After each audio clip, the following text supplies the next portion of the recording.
আসসালামু আলাইকুম, welcome back to my channel Bangladeshi blogger Mom Nur. I hope সবাই ভালো আছেন, আমরাও আলহামদুলিল্লাহ ভালো আছি।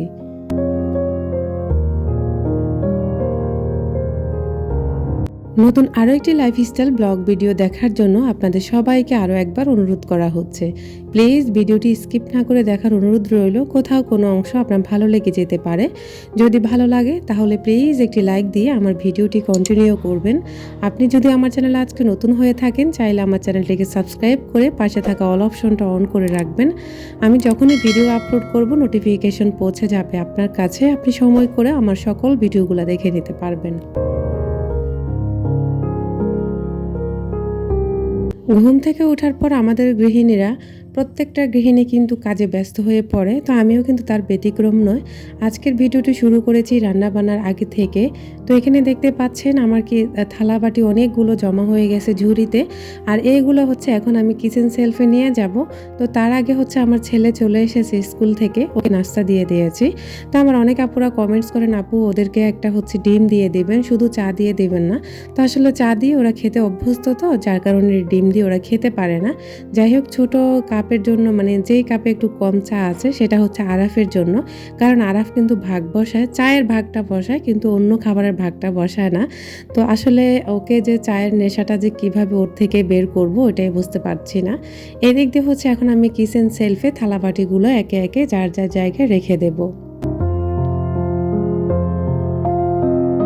আমার অনেক প্রিয় আপুরা, তারা হয়তো বা নতুন, কিন্তু আমি কিন্তু ইউটিউবে নতুন না। এটা নিয়ে আমার প্রায় 3টা চ্যানেল আছে। তো হয়তো আপুরা নতুন এসেছেন যার কারণে জানা নেই তাদের। তো ওনারা হচ্ছে কমেন্টস করে, আপু পাশে আছি, পাশে থাকবেন, আপু বন্ধু হয়ে পাশে রইলাম। এগুলো আসলে বলবেন না। আমার চ্যানেলের কোনো সমস্যা হবে না, কিন্তু আপনাদের চ্যানেলটার অনেক অনেক ক্ষতি হয়ে যাবে।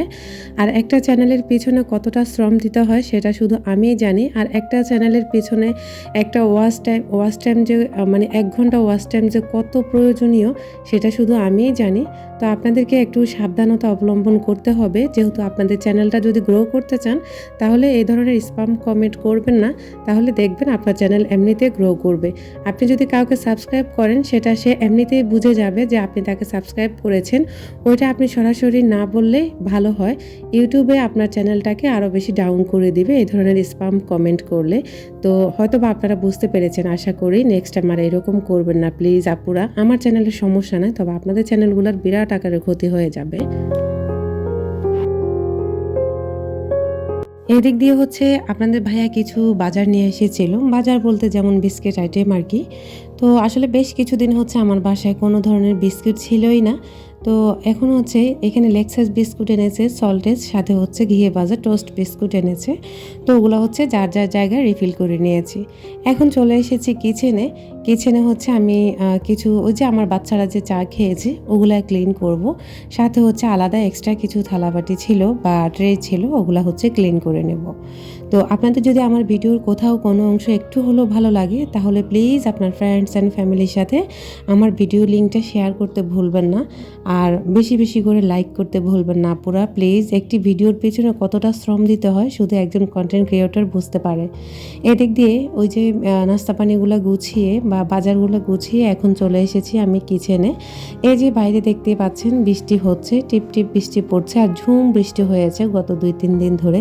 বৃষ্টি হলে খুব ভালোই লাগে, তবে আসলে যারা খুব কষ্ট করে গ্রামের বাড়িতে টিনের পাকে দিয়ে পানি পড়ে, ওইটা কিন্তু আসলে তাদের জন্য বৃষ্টিটা খুব বলা যায় একটা জাহান্নামের মতো, বা তাদের কাছে খুব খারাপ লাগে। যদিও আমরা শহরের 4 দেয়ালের ভিতরে থাকি বা ফ্ল্যাট বাসায় থাকি, আমাদের তেমন কোনো সমস্যা হয় না। আর বৃষ্টিটা অনেকের কাছে অনেক রোমান্টিক মনে হয়, আসলে তাদের কাছে বিষের মতো লাগে। যাই হোক, আল্লাহ পাক সবাইকে সবার জায়গা থেকে ভালো থাকার তৌফিক দান করুক, আমিন। এদিক দিয়ে এখন হচ্ছে আমি কিচেনের জানালাটা ক্লিন করে নেব। বেশ কিছুদিন আসলে জানালাটা অনেক বেশি ময়লা হয়ে যাচ্ছে, যেহেতু আসলে একদম রাস্তার সাইডেই এই কিচেনটা, তো যার কারণে হচ্ছে ধুলাবালি অনেক বেশি আসে। তো আসলে আমার হচ্ছে এখানে আমি এই জানালাটা ক্লিন করতে আমার অসুবিধাও হয়, যেহেতু মানে এই জানালার গ্রিলগুলো এরকম করে দেওয়া, যার কারণে হচ্ছে একটু অসুবিধা হয়, হাতে ব্যথা পাই। এ কারণে আসলে সবসময় চাইলেও মুছতে ইচ্ছে করে না। তো এদিক দিয়ে হচ্ছে ধুলাবালি জমে যায়, আর এগুলো মোছার পর আবারও কিন্তু সাদা একটা আবরণ বসে যায়, ওই যে ধুলাবালি, যার কারণে আর কি। তো আচ্ছা, আজকে হচ্ছে চোখে পড়েছে, আজকে আমি কিচেনটাকে একটু নতুনভাবে গুছিয়ে নিয়েছি। তো যার কারণে হচ্ছে জানালাটাও ক্লিন করে নেব।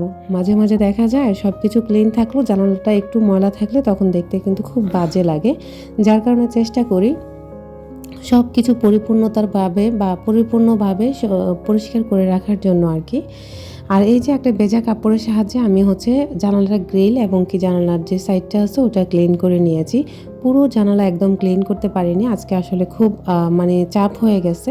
ফাইনালি হচ্ছে আপনাদের সাথে গল্প করতে করতে আমি আমার কিচেনটাকে সাজিয়ে গুছিয়ে নিয়েছি।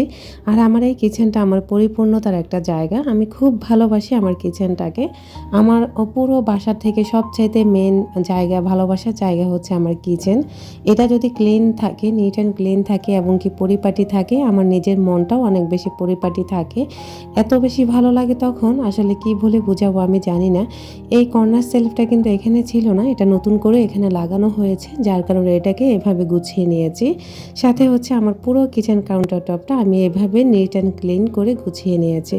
আপনাদের সাথে আজকের ক্লিন করাটা শেয়ার করিনি, তো গুছিয়ে তারপর হচ্ছে শেয়ার করে নিয়েছি। প্রতিদিনই তো আপনাদের সাথে শেয়ার করি যে আমি কিভাবে কাজগুলা গুছিয়ে করি বা নিট অ্যান্ড ক্লিন করি। তো আবারও বলবো আপুরা, ভালো লাগলে লাইক, কমেন্ট, শেয়ার করতে ভুলবেন না। আপনারা হয়তো আমার সংসারে সাদামাটা জিনিসগুলাই দেখে থাকেন, আর সাদামাটাভাবে চলতে আমি পছন্দ করি। ইভেন হচ্ছে আমার খুব ভালো লাগে সাদামাটা থাকতে। তো এই যে ফাইনালি আপনারা দেখতে পাচ্ছেন আমার এখানে কোনো আহামরি দামি কোনো জিনিস নেই। আমার সংসারে রেগুলার যে ব্যবহৃত জিনিসগুলো থাকে ওগুলো দিয়ে হচ্ছে আপনাদের জন্য প্রতিনিয়ত আমি কন্টেন্ট তৈরি করে যাচ্ছি। আর আপনাদেরও অনেক অনেক ভালো লাগছে, সেটা আপনাদের ভিডিও দেখলেই বোঝা যায়। তো কিচেনটা গুছিয়ে একদম ফ্রেশ হয়ে এখন চলে এসেছি সন্ধ্যার পরে। তো সন্ধ্যার পরে এসে আজকে হচ্ছে এখন আমি চা বানিয়ে নেব, রং চা। আর যেহেতু বৃষ্টি হচ্ছে বাইরে, তো তার সাথে কিন্তু রং চাটা খুব যায়। তো রং চা খেতেও কিন্তু ঠান্ডার সময় অনেক বেশি ভালো লাগে, যার কারণে আজকে হচ্ছে একটু রং চা করে নিচ্ছি। আর সন্ধ্যার সময় এখন আর আসলে চা করা হয় না, কারণ আসলে চা সকালবেলা খাই, যার কারণে হচ্ছে এখন একটু মানে নিজেকে মানে একটু রুটিনের ভিতরে নিয়ে আসার চেষ্টা করতেছি। এত বেশি চা খেলেও কিন্তু আবার শরীরে অনেক বেশি মানে শরীরটা কড়া হয়ে যায় আর কি।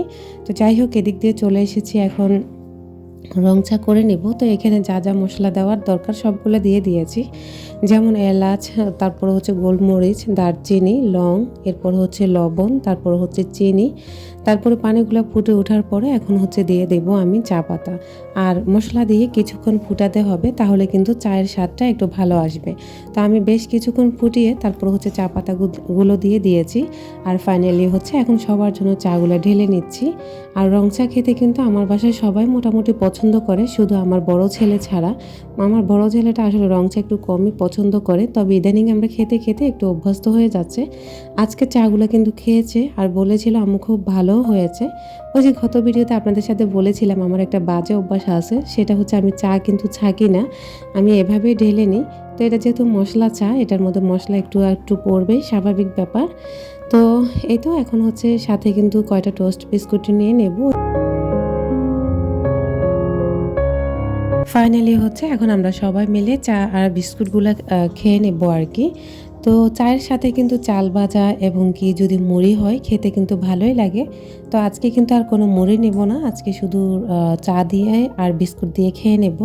তো আমার ভিডিওটি ভালো লাগলে বেশি বেশি করে লাইক, কমেন্ট, শেয়ার করতে ভুলবেন না। আল্লাহ হাফেজ, আসসালামু আলাইকুম।